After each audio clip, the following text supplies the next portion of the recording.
국정과제 보고대회가 열리고 있습니다. 문재인 대통령이 모두 발언을 했습니다. 5대 국정과제, 20대 국정운영 전략이 오늘 발표되는 자리입니다. 자세하게 지금부터 설명을 올리도록 하겠습니다. 자, 먼저 5대 국정과제 어떤 것들이 제시되는지 거기에 따른 20대 전략들 좀 소개를 해주십시오. 항상 새로운 정부가 들어서면은 그 5년 동안에 어떤 국정을 어떻게 어떤 로드맵을 가지고 수행하겠다, 이 구상을 계획을 세우기 마련입니다. 그런데 문재인 정부는 다 아시다시피 보통 그런 작업들이 인수위원회 시절에 준비를 하는데 네. 인수위원회가 없기 때문에 피치 못하게 국정기획자문위원회를 발족을 해서 이렇게 준비를 해왔는데, 문재인 정부 5년의 가장 큰 비전은 이겁니다. 국민의 나라.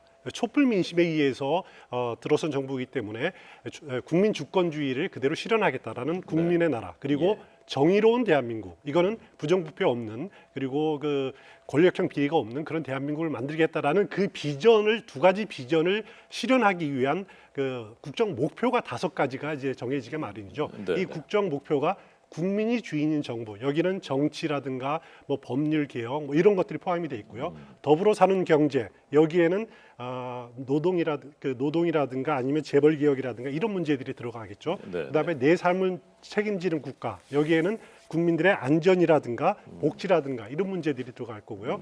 고르게 발전하는 지역, 이것은 이제 지방 분권이라든가 지방 균형 발전 이런 문제들이 들어갈 겁니다. 그리고 평화와 번영의 한반도, 이건 앞서 말씀드린 한반도 신경제 지도라든가 그다음에 북핵 문제 해결 방안이라든가 이런 문제들이 5가지 국정 목표로 정해지고 거기에 따라서 20개 국정 전략이 이제 세부적으로 마련되기 마련입니다. 거기에 또 세부적으로 그러면 이 전략들을 어떻게 구체적으로 추진하겠느냐, 그것이 100대 과제다라고 보시면 될 것 같습니다. 100대 과제되면은 이제 문재인 대통령이 기존에 후보 시절에 제안했던 각종 공약이 수백 가지가 있습니다. 그것들을 이제 묻고 또 축약하고 정리하고 한 것이 100대 국정 과제다, 이렇게 보시면 될 것 같습니다. 자, 그럼 100대 국정 과제 5개 국정 목표별로 어떤 것들이 제시됐는지 좀 더 자세하게 설명드리겠습니다. 자, 첫 번째가 그러니까 국민이 주인인 정부, 이 부분인데요. 네, 국민이 주인인 정부, 이것은 적폐청산을 위한 부처별 전담반을 구성하겠다라는 겁니다. 여기서 눈에 띄는 게 과거 문재인 대통령이 적폐청산 특별위원회를 구성하겠다라고 공약을 했었는데 그 부분은 이번 국정과제에서 빠진 것 같습니다. 그 대신에 부처별로 있는 각 부처에서 드러난 적폐청산을 위한 전담반을 구성해서 그걸 찾아내서 고쳐나가겠다라는 그런 공약이고요. 그리고 독립적인 반부패 총괄기구를 내년까지 운영을 하겠다라는 겁니다. 이미 문재인 대통령이 반부패 기관협의회를 운영한다라고 이렇게 공식화하지 않았습니까?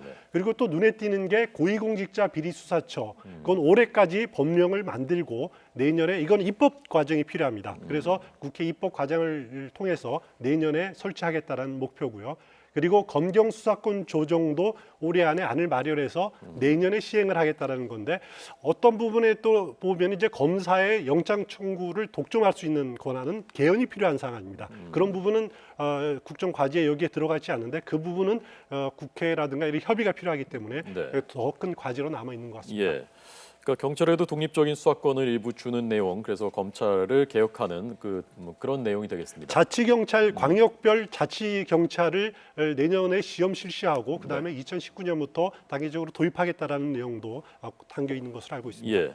자, 그러면 두 번째 더불어 잘 사는 경제로 넘어가기 전에 바로 이 부분에 포함되어 있는, 국민이 주인인 정부에 포함되어 있는 고위공직자 수사처와 최순실 씨의 불법 재산 환수하겠다는 내용도 담겨 있는데요. 이 부분을 이선화 기자 리포트로 보여드리고 그 다음으로 넘어가도록 하겠습니다. 김승환 기자 리포트입니다. 죄송합니다. 김승환 기자 리포트입니다. 지난 3월 활동을 마친 박영수 특검팀이 밝혀낸 최순실 씨 일가 재산은 2,730억 원에 달합니다. 하지만 특검은 수사기관과 방식에 한계가 있어서 부정축제의 혐의점을 찾지는 못했다고 설명했습니다. 한정된 수사기관과 주요 수사 대상의 비협조 등으로 인해서 특검 수사는 절반에 그쳤습니다. 문재인 정부는 최순실 씨의 재판이 마무리된 뒤 부정하게 모은 국내외 재산 환수를 추진합니다. 이를 위해 국정농단 관련자들의 과거 부정축제 재산을 환수할 수 있도록 법을 마련하고 검찰의 범죄 수익금 환수 기능도 강화하기로 했습니다. 또 부처별로 전담팀을 만들어 국정농단 사건의 실태를 분석해 재발 방지 대책도 마련합니다. 이런 가운데 이번 정부 최대 역점 과제로 꼽히는 검찰개혁의 가속 페달도 밟을 계획입니다. 올해 안에 검찰과 상호 견제를 하게 될 고위공직자 비리수사처, 공수처 설치에 관한 법률을 만들겠다고 밝혔습니다. 또 경찰과 검찰의 수사권 조정안을 마련해 내년부터 수사권 조정안이 시행될 수 있도록 하겠다고 설명했습니다. 이와 함께 법무부의 탈검찰화를 위해 검사들의 외부기관 근무를 줄이고 검사 징계의 실효성을 확보하겠다는 방침입니다. YTN 김승환입니다. 자, 그러면 이제 5대 국정 목표 중에 두 번째 더불어 잘 사는 경제, 이 경제 분야에서 어떤 것들이 제시됐는지 좀 설명을. 예, 지금 그 공공기관 청년 의무 고용 비율이 3%로 돼 있습니다. 이것을 5%로 늘리겠다라는 것이 그 여기 국정 과제로 들어가 눈에 띄는 대목이고요. 네. 그리고 공공 부분의 일자리 5년 동안에 81만 개를 창출하겠다. 그 첫 시험 사업이 지금 그 국회에 들어가 있는 추경에서부터 걸려 있지 않습니까? 네. 그렇기 때문에 그것이 과정이 쉽지 않듯이 굉장히 어려운 과정입니다. 하지만 문재인 정부에서는 81만 개까지 공공 부분에서 선도적으로 일자리를 창출하겠다라는 그런 의지를 밝히고 있습니다. 네. 그리고 가장 눈에 띄는 것들이 재벌 총수 일가의 전횡을 방지하고 예. 그리고 지배구조를 좀 개혁하겠다라는 부분들이 가장 눈에 띄는데 이 부분은 그 문재인 대통령이 그 공약사항이기도 합니다. 이거 그 중에서 그래서 내년까지 다중대표 소송제, 전자투표제 이런 것들을 도입하겠다라는 건데 네. 다중대표 소송제가 뭐냐면은 쉽게 말해서 이런 겁니다. 그 우리나라 그 국내 재벌 기업의 특징을 보면은 그 총수 일가가 그 자회사의 지분을 가지고 지주회사라든가 가지고 그것을 전체를 재벌을 운영하는 그런 구조가 아닙니까? 그래서 다중대표 소송제를 도입하면은 그 만약에 모기업의 주주가 자기업의 그 경영 실패로 인해서 손실을 받았을 경우에 모기업의 주주가 자회사 경영진을 상대로 소송을 낼 수 있는 제도입니다. 네. 그러니까 예를 들어서 이제 대기업 주주를 상대로 그 대기업 총수 일가를 상대로도 할 수 있는 거죠.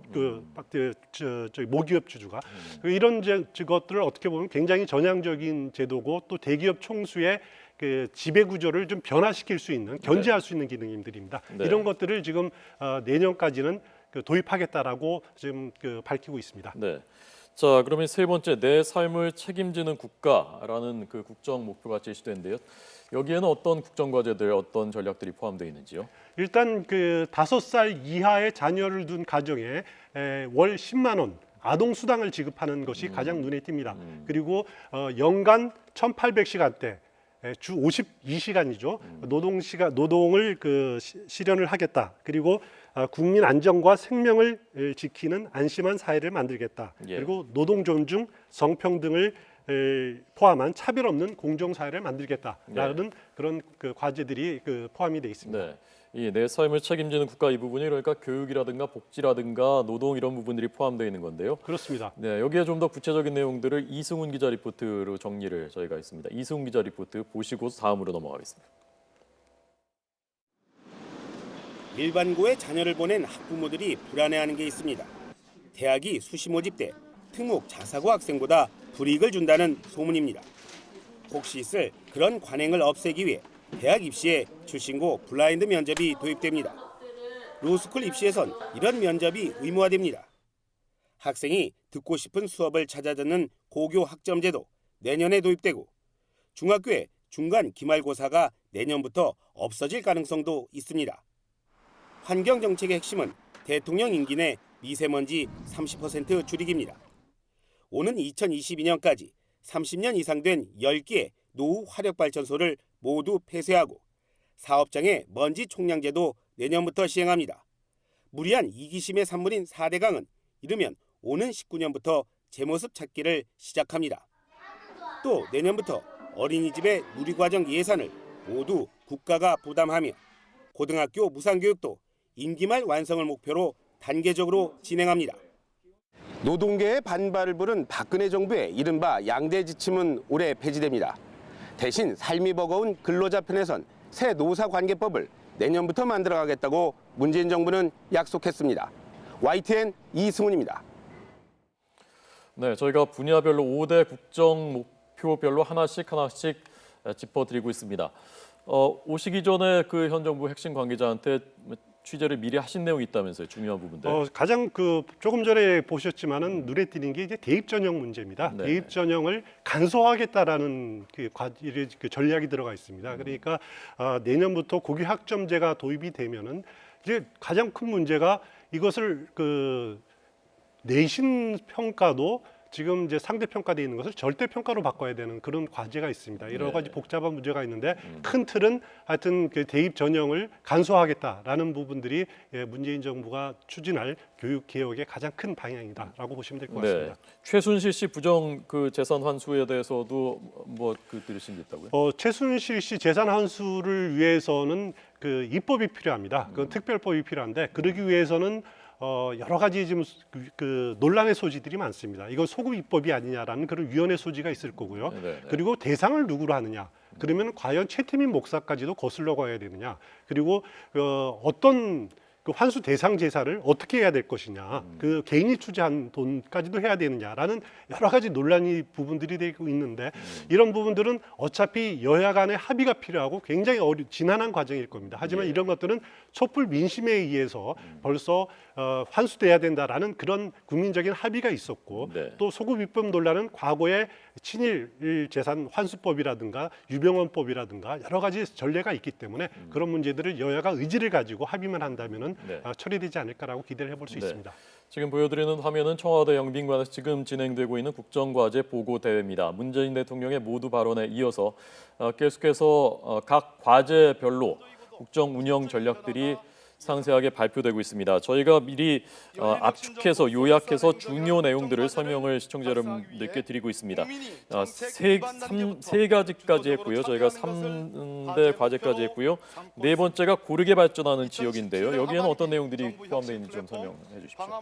예, 고르게 발전한 지역은 지역 균형 발전, 지역 균형 발전과 지방 분권을 다루고 있는데요. 여기에는 이제 풀뿌리 민주주의를 실현하는 그런 자치분권, 가장 눈에 띄는 것이 지도지사가 참여하는 제2 국무회의를 도입하겠다. 이건 이미 여러 번 나온 이야기지만은 이것을 내년에 또 개헌하는 과정에서 법제화하겠다라는 그 대통령의 의지가 확실한 것 같습니다. 그리고 지방 기능을 지방이 국가의 그 사무를 지방으로 많이 이양하겠다라는 겁니다.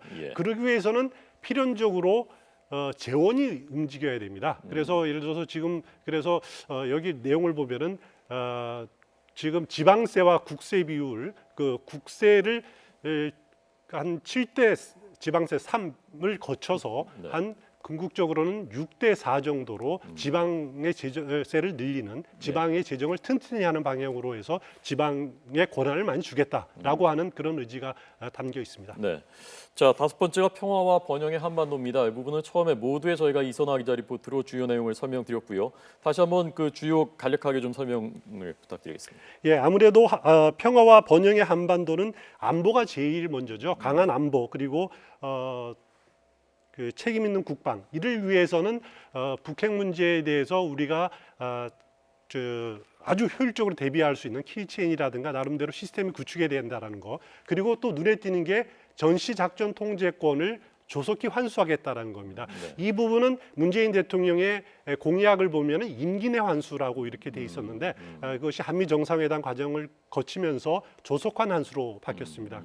지금까지 합의된 게 한미 간에 합의된 게 2020년대 중반경에는 환수하겠다라고 몇 차례 연기돼서 이렇게 됐는데 가급적 빨리 그 조속한 시간이라는 것이 빠르면은 문재인 대통령 임기 내도 환수가 될 수 있을 거지만은 그 시기는 못 박지는 않았습니다.